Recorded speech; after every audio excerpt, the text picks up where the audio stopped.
दोस्तों, अध्याय 4 में तुमने देखा कि कैसे भगवान श्री कृष्ण ने अर्जुन को ज्ञान योग का दिव्य प्रकाश दिया था। जैसे अंधेरी रात में अचानक कोई दीपक जल उठे और सामने पड़ा मार्ग साफ दिखाई देने लगे, उसी प्रकार कृष्ण के शब्दों ने अर्जुन के मन में छाई भारी उदासी, उलझन और मोह के बादलों को चीर दिया था। अर्जुन, जो अभी कुछ क्षण पहले तक युद्ध भूमि में खड़ा होकर कांप रहा था, क्योंकि उसे अपने ही बंधु बांधव विरोधी पक्ष में दिखाई दे रहे थे, वही अर्जुन ज्ञान के उस उजास को सुनते सुनते थोड़ा शांत, थोड़ा स्थिर और थोड़ा समझदार होता चला गया था। लेकिन अभी भी उसका मन पूरी तरह शांत नहीं हुआ था, क्योंकि मन जब बहुत दिनों तक मोह के बंधनों में बंधा हो, तब एक ही बार के उपदेश से वह पूरी तरह हल्का नहीं होता। कृष्ण ने अर्जुन को बताया था कि कर्म क्या है, अकर्म क्या है, किस प्रकार ज्ञान की आग कर्मों को जला देती है और किस प्रकार जिसने सत्य को जान लिया उसे इस संसार के किसी भी भय, किसी भी पाप, किसी भी भ्रम से मुक्ति मिल जाती है। अर्जुन सब सुन रहा था, समझने की कोशिश भी कर रहा था, लेकिन फिर भी उसके भीतर से एक प्रश्न उठता था। क्या जीवन का सर्वोच्च पथ कर्म करके मिलता है या कर्म छोड़कर, संन्यास लेकर? और यही प्रश्न लेकर वह भगवान की ओर देख रहा है। महारथी धनुर्धर अर्जुन सामने देख रहा है, लेकिन उसकी आंखों का केंद्र केवल कृष्ण है, उसके सारथी, उसके मित्र, उसके मार्गदर्शक। और कृष्ण भी जानते हैं कि मन की सबसे बड़ी गांठ तब तक नहीं खुलती जब तक मन अपने प्रश्न स्वयं न पूछ ले। इसलिए अध्याय 5 की शुरुआत ऐसे होती है मानो अर्जुन ने मन की सबसे बड़ी उलझन सामने रख दी हो, जैसे किसी बच्चे ने अपनी सबसे गहरी शंका गुरु के चरणों में रख दी हो और भगवान मुस्कुराकर उसे धैर्य से समझाने वाले हो। अर्जुन ने कहा, हे माधव, कभी आप कर्म त्याग की बात करते हैं और कभी कर्म करने की। मेरे लिए यह समझना कठिन हो रहा है कि इनमें से कौन सा मार्ग अधिक श्रेयस्कर है। कृपा करके मुझे स्पष्ट रूप से बताइए, ताकि मेरा मन स्थिर हो सके। श्री कृष्ण ने अर्जुन की आंखों में देखा। वह दृष्टि केवल देखने की नहीं थी, वह भीतर तक झांकने वाली दृष्टि थी। उन्होंने शांत स्वर में कहा, हे अर्जुन, कर्म संन्यास और कर्म योग दोनों ही मोक्ष देने वाले हैं, पर इन दोनों में कर्म योग श्रेष्ठ है।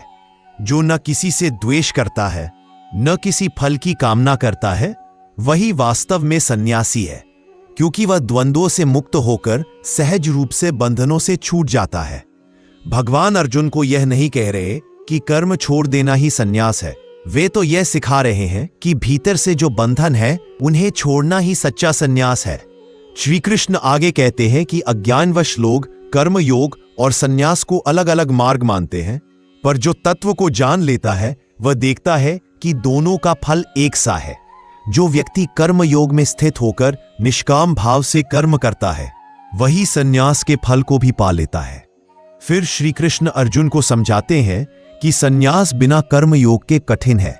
जो मनुष्य कर्म किए बिना ही सन्यासी बनने का प्रयास करता है, उसका मन अशांत रहता है, किंतु जो कर्म योग में स्थित होकर कर्म करता है, वह शीघ्र ही ब्रह्म को प्राप्त कर लेता है। क्योंकि कर्म योग मन को शुद्ध करता है और शुद्ध मन ही ज्ञान का पात्र बनता है। श्री कृष्ण कहते हैं कि जिसने अपने मन को इंद्रियों से संयमित कर लिया है, जिसने कर्म को ईश्वर को अर्पित कर दिया है, वही वास्तव में मुक्त है। वह न किसी कर्म से बनता है, न किसी कर्म के फल से। जैसे कमल का पत्ता जल में रहकर भी जल से लिप्त नहीं होता, वैसे ही वह पुरुष संसार में रहते हुए भी संसार से अछूता रहता है। संसार छोड़ने से मुक्ति नहीं मिलती, बल्कि संसार में रहते हुए आसक्ति छोड़ने से मुक्ति मिलती है। श्री कृष्ण अर्जुन को बताते हैं कि जो योग युक्त पुरुष शरीर, मन और बुद्धि से किए गए सभी कर्मों को परमात्मा को अर्पित कर देता है, वह भीतर से शांति को प्राप्त होता है। भगवान आगे कहते हैं कि ज्ञानी पुरुष यह जानता है कि देखना, सुनना, स्पर्श करना, चलना, बोलना, सोना, जागना, ये सब क्रियाएं शरीर और इंद्रियां करती हैं। आत्मा इनसे अलग है।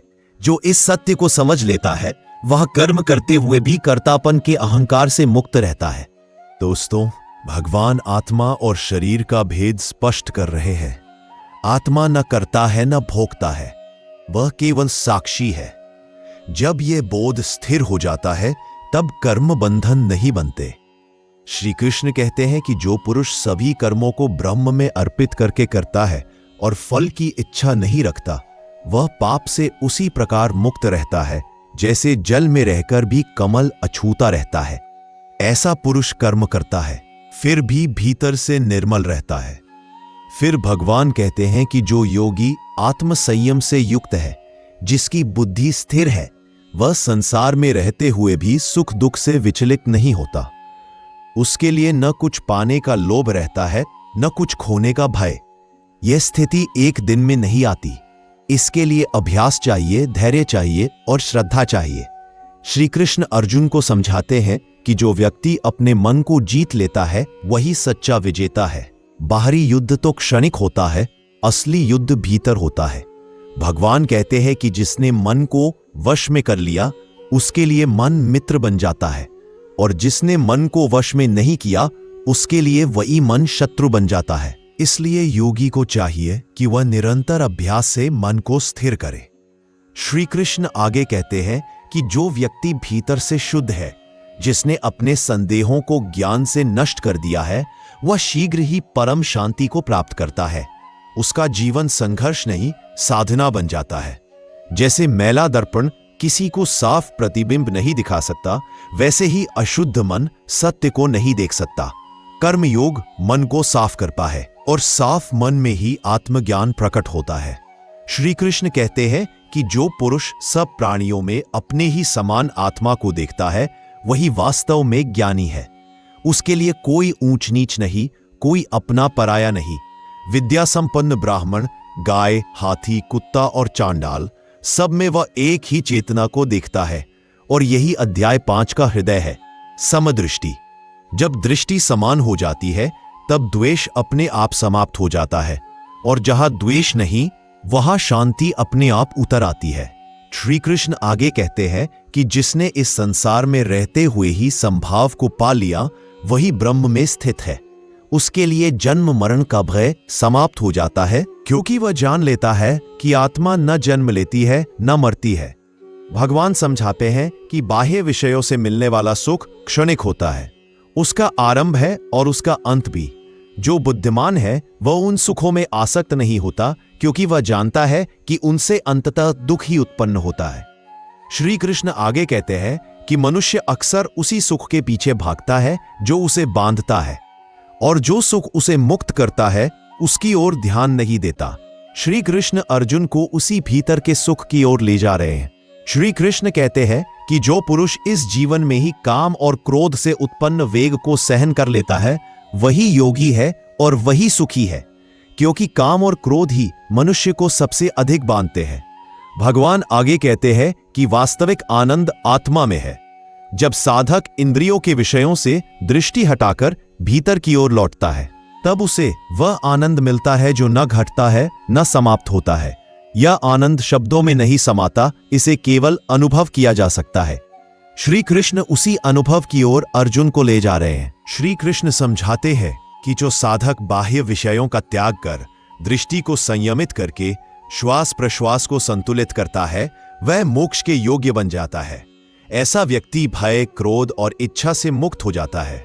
भगवान यह भी बताते हैं कि जो मुझे समस्त यज्ञ और तपस्याओं का भोक्ता, समस्त लोकों का स्वामी और समस्त प्राणियों का मित्र जान लेता है, वही सच्ची शांति को प्राप्त करता है। दोस्तों, यह वाक्य केवल सुनने के लिए नहीं है, इसे हृदय में उतारने के लिए है। जब मनुष्य यह जान लेता है कि ईश्वर उसका शत्रु नहीं बल्कि उसका सबसे बड़ा मित्र है, तब उसका डर समाप्त हो जाता है। युद्ध भूमि में खड़ा अर्जुन अब पहले जैसा नहीं था। उसके मन की गांठें धीरे धीरे खुलने लगी थी। उसे यह स्पष्ट होने लगा था कि संन्यास कर्म छोड़ने में नहीं बल्कि कर्म को शुद्ध करने में है। कर्म से भागना नहीं बल्कि कर्म में डूबकर भी मुक्त रहना ही सच्चा मार्ग है। अर्जुन के मन में अब एक नई स्पष्टता जन्म लेने लगी थी, पर अभी भी कुछ सूक्ष्म प्रश्न शेष थे। उसका चित्त जैसे किसी गहरे जल में उतर रहा था, जहां सतह की हलचल शांत हो चुकी थी पर भीतर अभी भी तरंगे थीं। श्री कृष्ण यह भली भांति देख रहे थे। वे जानते थे कि जब तक अर्जुन के भीतर कर्म और त्याग का अंतिम भ्रम नहीं टूटेगा, तब तक पूर्ण शांति संभव नहीं। इसलिए वे और गहराई से बोलने लगे। श्री कृष्ण कहते हैं कि जो पुरुष भीतर से शुद्ध है, जिसकी बुद्धि स्थिर है और जिसका आत्म संयम दृढ़ है, वह कर्म करते हुए भी कर्मों से बंधता नहीं। वह संसार में रहता है पर संसार उसे बांध नहीं पाता। उसके लिए कर्म बोझ नहीं रहते, बल्कि स्वाभाविक कर्तव्य बन जाते हैं।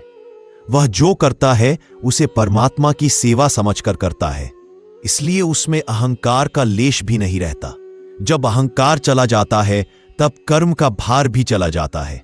भार इसलिए लगता है क्योंकि हम कहते हैं यह मैंने किया, यह मेरा है, इसका फल मुझे चाहिए।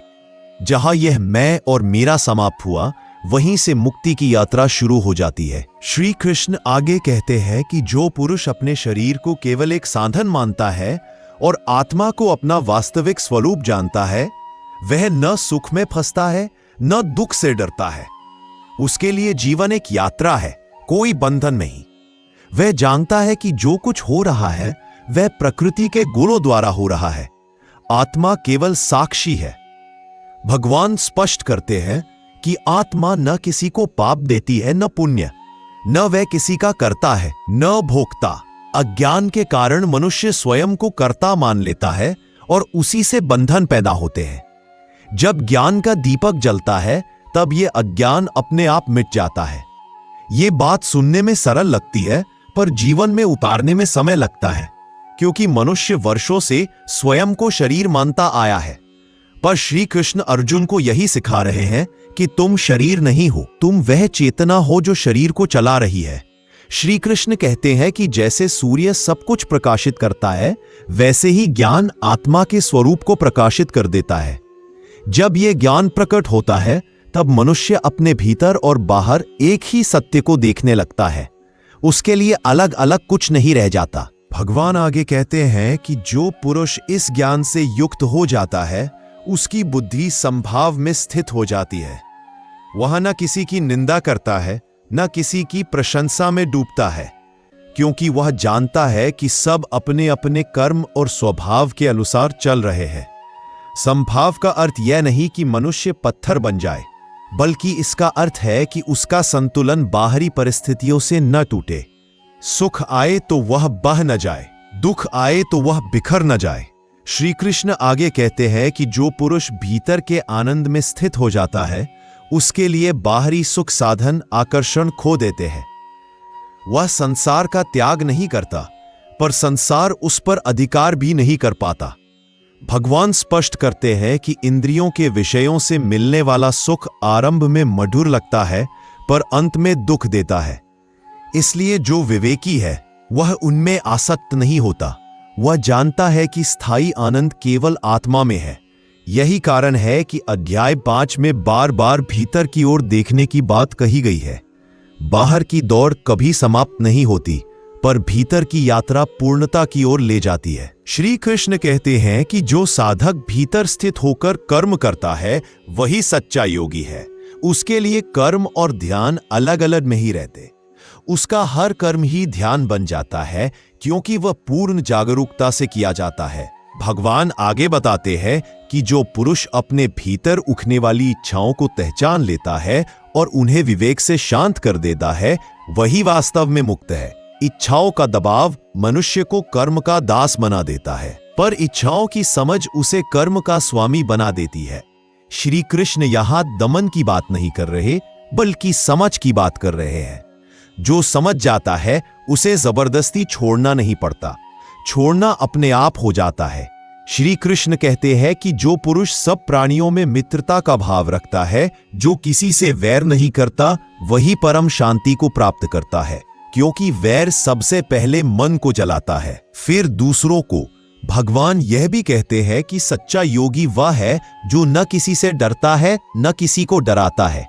उसके भीतर न हिंसा होती है न भय, क्योंकि वह जानता है कि सब में वही आत्मा निवास कर रही है। यही वह दृष्टि है जो युद्ध भूमि को भी तीर्थ बना देती है। जब दृष्टि शुद्ध हो जाती है तब स्थान का महत्व समाप्त हो जाता है। श्री कृष्ण आगे कहते हैं कि जो साधक अपने मन, बुद्धि और इंद्रियों को संयमित करके आत्मा में स्थित हो जाता है, वह शीघ्र ही ब्रह्म निर्वाण को प्राप्त करता है। उसके लिए जन्म मरण का चक्र अपना भय खो देता है। भगवान समझाते हैं कि भय केवल अज्ञान से पैदा होता है। जब मनुष्य अपने वास्तविक स्वरूप को जान लेता है तब भय का कोई आधार नहीं बचता। अर्जुन अब केवल सुन नहीं रहा था, वह भीतर ही भीतर इन बातों को अनुभव करने लगा था। उसका मन पहले से कहीं अधिक स्थिर था। उसे यह स्पष्ट होने लगा था कि कर्म करना उसकी प्रकृति है, पर कर्म में बंधना उसकी मजबूरी नहीं। श्री कृष्ण आगे कहते हैं कि जो पुरुष अपने सभी कर्मों का फल ईश्वर को समर्पित कर देता है वह हल्का हो जाता है। उसके कंधों से भविष्य का बोझ उतर जाता है, वह वर्तमान में जीने लगता है। भगवान यह भी बताते हैं कि जो मुझे सभी यज्ञों और तपस्याओं का भोक्ता जानता है वही सच्चे अर्थों में शांति को प्राप्त करता है, क्योंकि तब उसे यह विश्वास हो जाता है कि उसका कोई भी प्रयास व्यर्थ नहीं जाएगा। जब मनुष्य यह जान लेता है कि ईश्वर उसका शत्रु नहीं बल्कि उसका सबसे निकट मित्र है, तब जीवन का संघर्ष साधना में बदल जाता है। श्री कृष्ण कहते हैं कि ऐसा पुरुष भीतर से संतुष्ट रहता है।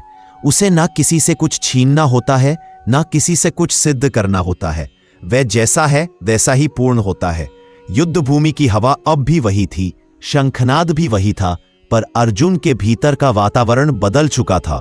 कर्म संन्यास योग का यह ज्ञान उसके मन में गहराई से उतरने लगा था।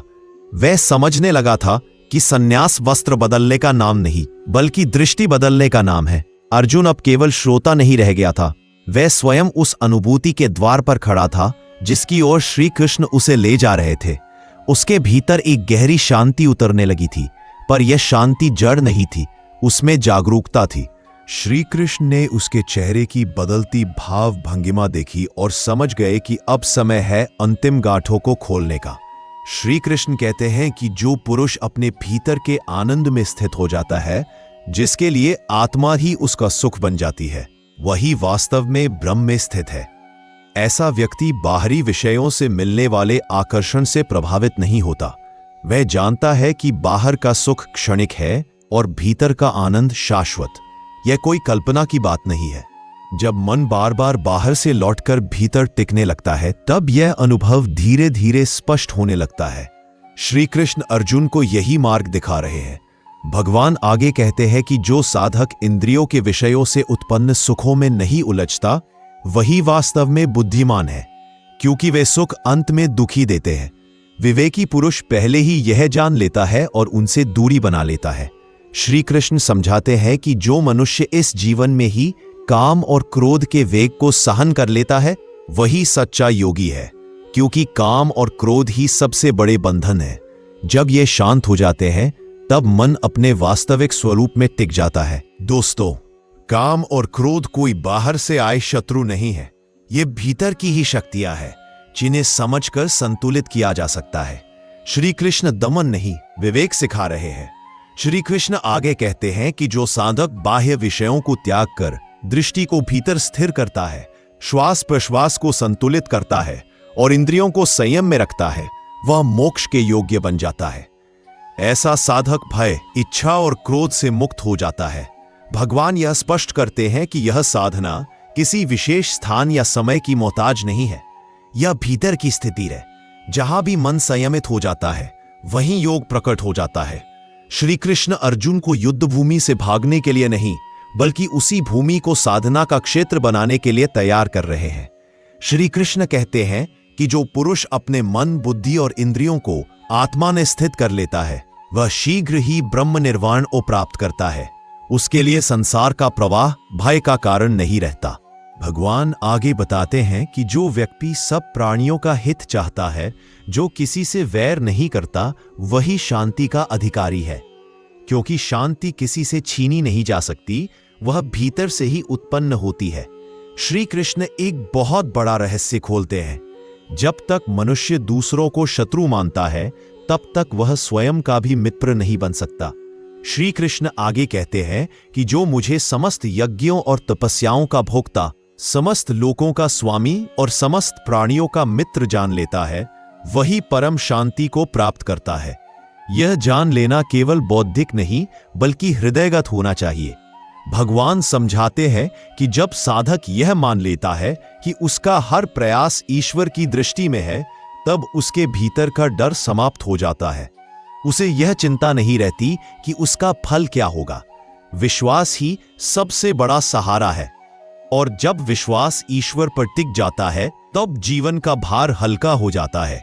श्री कृष्ण कहते हैं कि ऐसा पुरुष न किसी से कुछ चाहता है, न किसी से कुछ छीनता है। वह जो है उसी में संतुष्ट रहता है।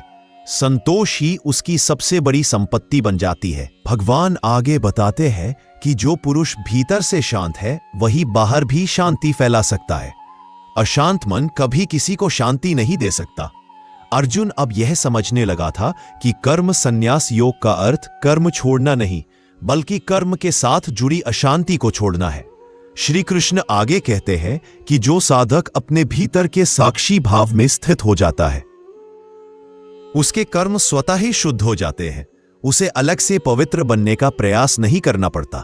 भगवान यह भी कहते हैं कि जिसने आत्मा को जान लिया उसके लिए जन्म और मृत्यु केवल परिवर्तन बन जाते हैं। भय का कोई आधार नहीं बचता।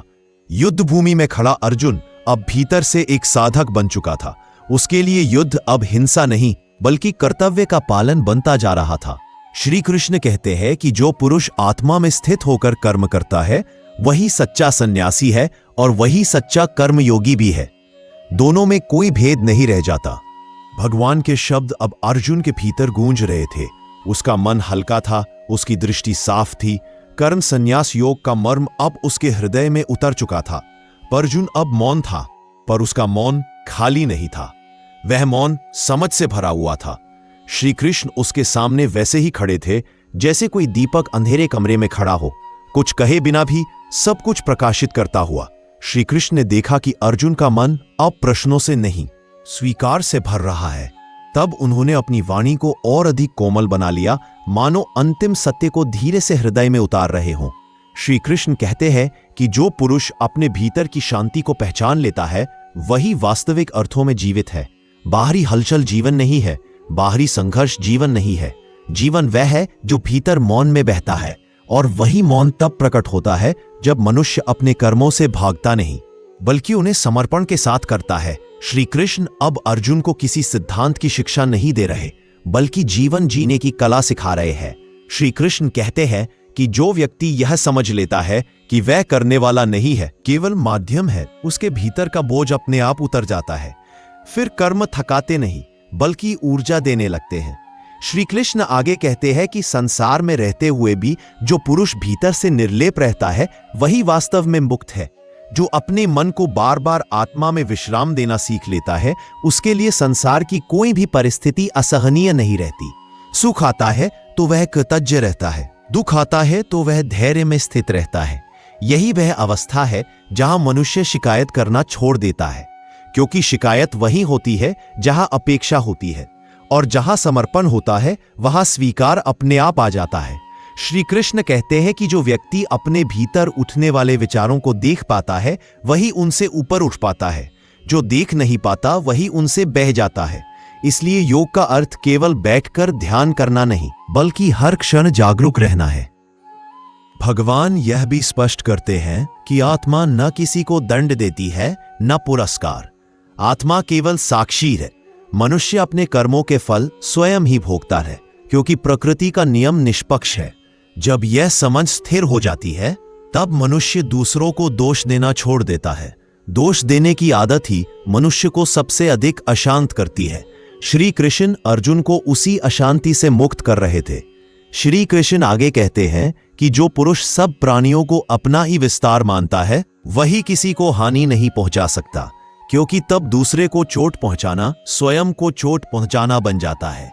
यही कारण है कि ज्ञानी के भीतर करुणा अपने आप प्रकट हो जाती है। भगवान कहते हैं कि जब करुणा जागती है तब हिंसा समाप्त होने लगती है, और यह करुणा उपदेश से नहीं ज्ञान से आती है। जब मनुष्य यह जान लेता है कि सब एक ही चेतना से उत्पन्न है तब भेद अपने आप गिरने लगते हैं। यही वह बिंदु है जहां युद्ध भूमि भी साधना भूमि बन जाती है, क्योंकि तब युद्ध किसी द्वेष से नहीं बल्कि कर्तव्य से किया जाता है। श्री कृष्ण कहते हैं कि जो पुरुष भीतर से शांत है वही वास्तव में संसार का कल्याण कर सकता है। अशांत मन चाहे कितना भी अच्छा करना चाहे, उसकी अशांति दूसरों तक पहुंच ही जाती है। भगवान आगे बताते हैं कि जो व्यक्ति अपने सभी कर्मों का फल ईश्वर को अर्पित कर देता है, उसके जीवन में पछतावा नहीं रहता, क्योंकि वह जानता है कि उसने अपना कर्तव्य किया। परिणाम अब ईश्वर के हाथ में है। यही समर्पण मनुष्य को हल्का बनाता है। भविष्य का डर, अतीत का बोझ, दोनों इसी समर्पण में गल जाते हैं। श्री कृष्ण कहते हैं कि ऐसा पुरुष न मृत्यु से डरता है, न जीवन से चिपकता है, क्योंकि वह जानता है कि आत्मा न जन्म लेती है न मरती है। परिवर्तन केवल शरीर का होता है, चेतना का नहीं। भगवान आगे कहते हैं कि जो साधक इस सत्य में स्थित हो जाता है, वह चलते फिरते भी योग में रहता है। उसके लिए कोई अलग साधना नहीं रह जाती। उसका हर श्वास, हर कर्म, हर मौन सब साधना बन जाते हैं। यही कारण है कि श्री कृष्ण कर्म संन्यास योग को श्रेष्ठ कहते हैं, क्योंकि यह जीवन से भागने का नहीं, जीवन को समझने का मार्ग है। श्री कृष्ण अंतिम रूप से कहते हैं कि जो मुझे समस्त यज्ञों और तपस्याओं का भोक्ता, समस्त लोकों का स्वामी और समस्त प्राणियों का सच्चा मित्र जान लेता है, वही परम शांति को प्राप्त करता है। यह जान लेना ही अंतिम विश्राम है। यह सुनकर अर्जुन का मन पूरी तरह स्थिर हो चुका था। अब उसके भीतर कोई भ्रम नहीं था। वो समझ चुका था कि संन्यास वस्त्र बदलने का नाम नहीं, दृष्टि बदलने का नाम है। कर्म छोड़ने से मुक्ति नहीं, बल्कि कर्म को शुद्ध करने से मुक्ति मिलती है। युद्ध भूमि वही थी, शंखनाद वही था, पर अर्जुन अब वही नहीं था। उसके भीतर कर्म संन्यास योग का प्रकाश स्थिर हो चुका था। अब वह कर्म करेगा पर बंधेगा नहीं, लड़ेगा पर द्वेष नहीं करेगा, जिएगा पर आसक्त नहीं होगा। इसी समझ के साथ कर्म संन्यास योग का यह अध्याय पूर्ण होता है, जहां मनुष्य को यह सिखाया गया कि सही ज्ञान के साथ किया गया कर्म ही सर्वोच्च संन्यास है, और वही जीवन को शांति, संतुलन और मुक्ति की ओर ले जाता है। यही गीता का महान संदेश है। संसार में रहते हुए भी निष्काम कर्म करो, मन को स्थिर रखो, सभी प्राणियों में समान दृष्टि रखो, और अंततः तुम्हारा हृदय शांति और मुक्ति से भर जाएगा। यही है कर्म संन्यास योग का दिव्य रहस्य। यदि आपको कर्म संन्यास योग की यह कथा हृदय को छू गई हो, तो इसे अपने प्रियजनों तक अवश्य पहुंचाइए। वीडियो को लाइक कीजिए, अपने विचार कमेंट में लिखिए, और ऐसे ही दिव्य ज्ञान के अगले अध्याय 6 ध्यान योग को देखने के लिए हमारे चैनल को सब्सक्राइब करना न भूलें। धन्यवाद।